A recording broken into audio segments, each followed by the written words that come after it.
নমস্কাৰ আজি এই ভিডিঅ'ৰ জৰিয়তে আপোনাক জনাম কেনেকৈ আপুনি ই-চালান পে'মেণ্ট কৰিব বাইক বা কাৰৰ যদি আপোনাৰ চালান আহিছে বা ফাইন কাটিছে অনলাইন যোগে কেনেকৈ পে'মেণ্ট কৰিব আৰটিঅ' ভিজিট নকৰাকৈ তাৰ বাবে আপুনি আপোনাৰ মোবাইলত কম বজাৰ অপেন কৰি ল'ব আৰু ইয়াত গুগলত চাৰ্চ কৰিব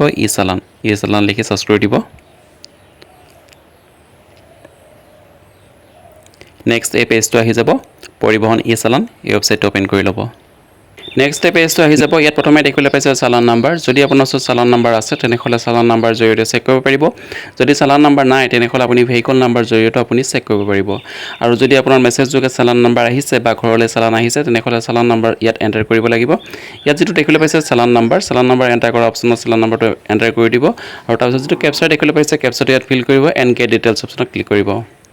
নেক্সট যেটো মোবাইল নাম্বাৰ আপোনাৰ আৰচিৰ লগত লিংক আছে সেই মোবাইল নাম্বাৰত এটা ওটিপি যাব ওটিপিটো চাই আপুনি ইয়াত এণ্টাৰ কৰিব এণ্ড সাবমিট অপশ্যনত ক্লিক কৰিব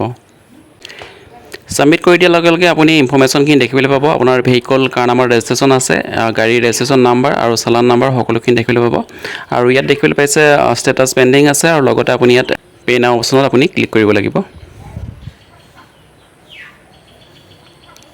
নেক্সট পেজটো আহি যাব ইয়াত আপুনি পেমেণ্ট গেটৱে সিলেক্ট কৰিবলৈ অপশ্যন আছে পেমেণ্ট গেটৱে সিলেক্ট কৰি ল'ব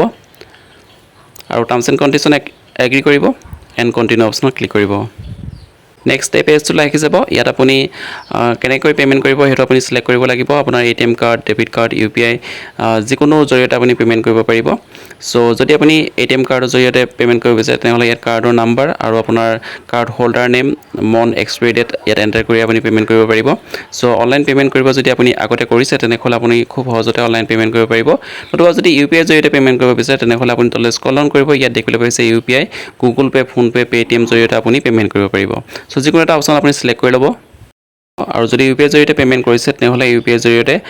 যিমানটো এমাউণ্ট হয় সেই এমাউণ্টটো ইউপিআই জৰিয়তে পে'মেণ্ট কৰি দিব আৰু পে'মেণ্ট কৰাৰ পাছত আপোনাৰ পে'মেণ্ট ছাকচেছ হৈ যোৱাৰ লগে লগে আপুনি যিটো পে'মেণ্ট কৰাৰ যিটো স্লিপ হয় সেই স্লিপটো ডাউনলোড কৰিবলৈ পাব আৰু আপোনাৰ ই-চালান পে'মেণ্ট অনলাইন কমপ্লিট হৈ গৈছে আশা কৰিছোঁ আপুনি ই-চালান কেনেকৈ পে'মেণ্ট কৰিব পাৰি সকলোখিনি প্ৰচেছ বুজি পালে যদি আগলৈ এনেধৰণৰ ভিডিঅ' পাব বিচাৰে তেনেহ'লে চেনেলটো ছাবস্ক্ৰাইব কৰিবলৈ নাপাহৰিব আকৌ লগ পাম নতুন এটা ভিডিঅ' তেতিয়ালৈকে নমস্কাৰ